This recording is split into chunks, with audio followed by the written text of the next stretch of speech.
Everyone, welcome to commerce lectures. I am Neha. आज करेंगे हम class 11 business studies.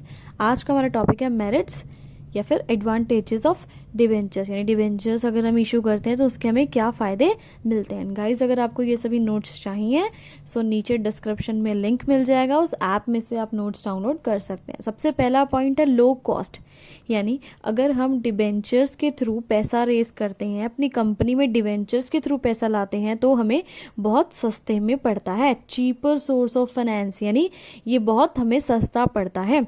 Cost of raising debentures is less than the cost of raising preference shares और equity shares, यानी अगर हम debentures के through पैसा अपनी कंपनी में लेकर आते हैं तो वो इतना सस्ता है कि इतना तो कीमत प्रेफरेंस शेयर्स का भी नहीं है और इक्विटी शेयर्स का भी नहीं है। इन दोनों से ही सस्ता पड़ता है, प्रेफरेंस शेयर से भी इक्विटी शेयर से भी सस्ता पड़ता है आपका डिवेंचर्स।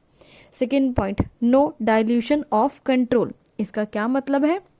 देखो, डिवेंचर होल्डर्स होते हैं जिनके पास डिवेंचर्स होते हैं, जिन्होंने डिवेंचर्स खरीदे होते हैं, इनके पास कोई भी वोटिंग राइट्स नहीं होते हैं, वोट देने का अधिकार नहीं होता है, तो ये मैनेजमेंट में पार्टिसिपेट नहीं कर सकते हैं। सो इससे क्या होगा, जो इक्विटी शेयर होल्डर्स हैं उनका कंट्रोल नहीं खोएगा, इक्विटी शेयर होल्डर्स का पूरा कंट्रोल बना रहेगा कंपनी के ऊपर। क्यों? क्योंकि डिवेंचर होल्डर्स तो वोट दे ही नहीं सकते हैं, वो तो मैनेजमेंट में कुछ कह ही नहीं सकते हैं। Next point is attract large number of investors, यानी डिवेंचर्स जो है बहुत सारे इन्वेस्टर्स को अट्रैक्ट करता है। कैसे? क्योंकि इसमें है fixed rate of interest. Debenture holders को फिक्स्ड रेट ऑफ इंटरेस्ट मिलता है, यानी चाहे प्रॉफिट हो चाहे लॉस हो, फिक्स्ड रेट ऑफ इंटरेस्ट मिलना ही मिलना है। सो जो कॉशियस इन्वेस्टर्स होते हैं उनको अट्रैक्ट करता है कौन? डिवेंचर्स।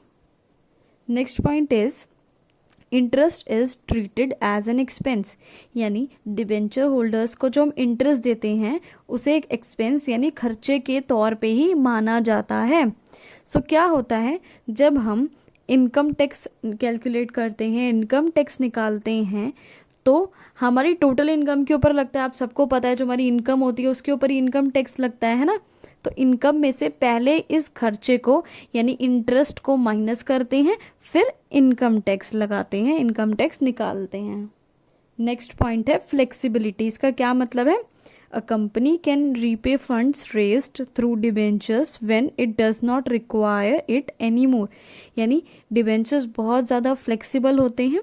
कंपनी को अगर रिक्वायरमेंट नहीं होती है, और जैसे कि हमने डिवेंचर्स के थ्रू पैसा रेज किया लेकिन अब हमें पैसे की ज़रूरत नहीं है, तो हम क्या कर सकते हैं? उसको रीपे कर सकते हैं, यानी वापस कर सकते हैं पैसा, जितना भी हमने पैसा मार्केट से उठाया था। सो क्या होता है, इसकी वजह से क्या होगा? Problem of over capitalisation can not occur, यानी हमारी कंपनी में ऐसा नहीं होता कि ओवर कैपिटलाइजेशन हो, यानी ज़्यादा कैपिटल और ज़्यादा पैसा हो जाए हमारी कंपनी में, ऐसा नहीं होता है, क्योंकि हम पैसा जो है वापस कर सकते हैं कभी भी किसी भी वक्त। लास्ट पॉइंट है आपका, debenture holders do not share the part of companies profit when it earns high profit, यानी कभी कभी कंपनी को क्या होता है, बहुत ज़्यादा हाई प्रॉफिट या बहुत ज़्यादा मुनाफा हो जाता है, लेकिन जो डिबेंचर होल्डर्स हैं यानी जिनके पास डिबेंचर्स हैं उनको उसमें कोई भी हिस्सा नहीं मिलता है, उनको सिर्फ फिक्स्ड रेट ऑफ इंटरेस्ट मिलेगा, बात खत्म। कंपनी चाहे 1 करोड़ कमाए, चाहे 10,000 कमाए, चाहे 50 करोड़ कमाए, उनको तो सेम ही इंटरेस्ट मिलेगा। तो इसका फ़ायदा किसको मिलता है?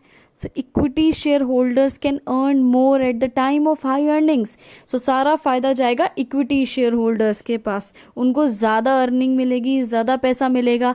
क्यों? क्योंकि डिवेंचर होल्डर्स ने तो लिया ही नहीं पैसा, उनका तो कोई हक ही नहीं बनता उस पैसे पे, इसलिए सारा फायदा मिलेगा इक्विटी शेयर होल्डर्स को। इसके लिए वीडियो खत्म हो। Thanks for watching this video. Please like, share and subscribe.